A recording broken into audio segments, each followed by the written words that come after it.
إخوان، السلام عليكم ورحمة الله وبركاته. نتمنى من الله سبحانه وتعالى يكون كل شيء بخير وعلى خير. اليوم معنا هذا الجهاز هذا اللي بين أيدينا كتشاهدوا معي الآن. فهو على ما أظن ال12.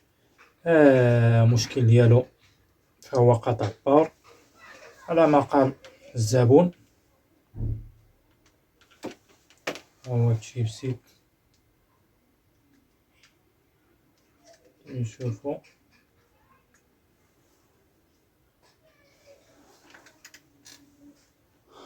لا شيء يذكر. نحاولوا نضغطوا على زر باور.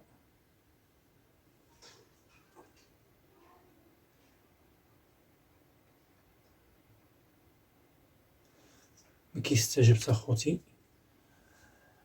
لا شيء يذكر. فشاشة سوداء كما كتشاهدوا معايا. ان شاء الله بقاو معنا، ان شاء الله غادي نشوفوه جميع. الله يعلمنا جميع.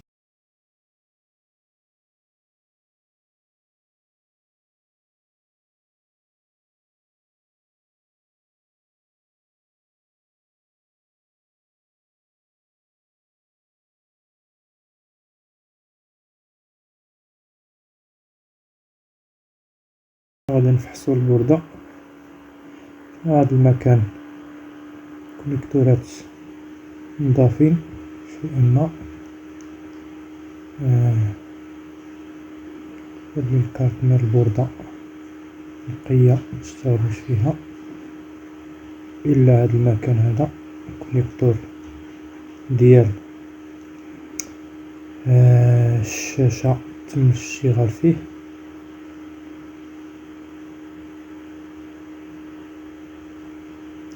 ما باقي نضيف.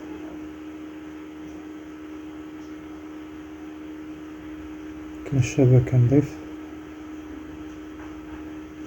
شوفوا المعالج.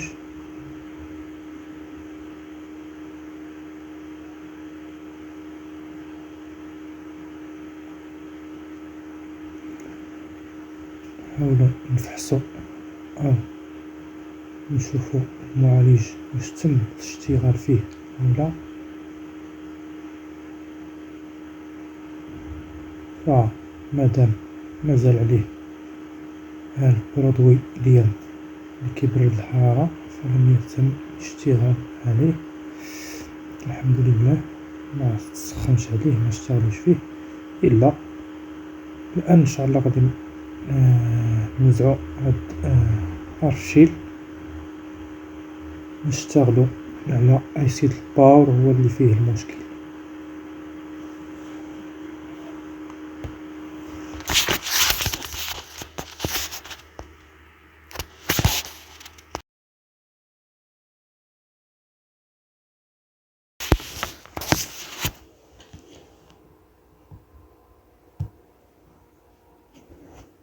بعد ما نزعنا الأرشيل، هذا هو ايسي الباور مسؤول على الفولتات. ان شاء الله نعطيوه ازاحة بهذه الطريقة اللي غتشوفوا ان شاء الله غتكون ازاحة. قليل من الفلاكس.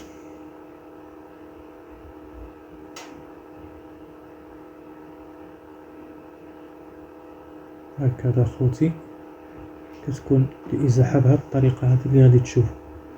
طريقة كيتململ الايسي شيء قليل. بهذه الطريقة ان شاء الله تكون الازاحة الصحيحة باش ما يوقع لك الشورت تحت من الايسي يتلاقاو التراكات وتشرط الايسي تصدق في مشكل انت كنتي في غنى عنه.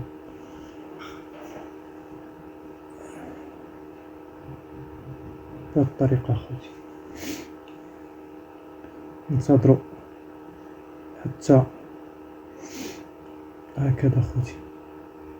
بهذه الطريقة اللي شفتها خوتي اللي هي الازاحه الصحيحه. الان غننتظروا حتى يبرد الاي سي ان شاء الله،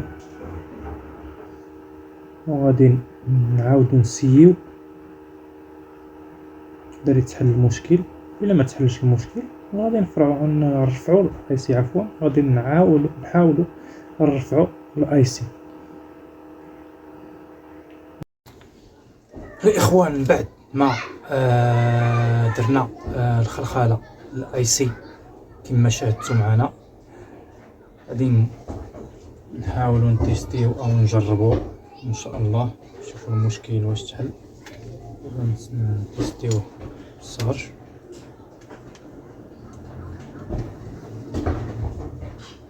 هو كيسحب، تلاحظوا معايا خوتي.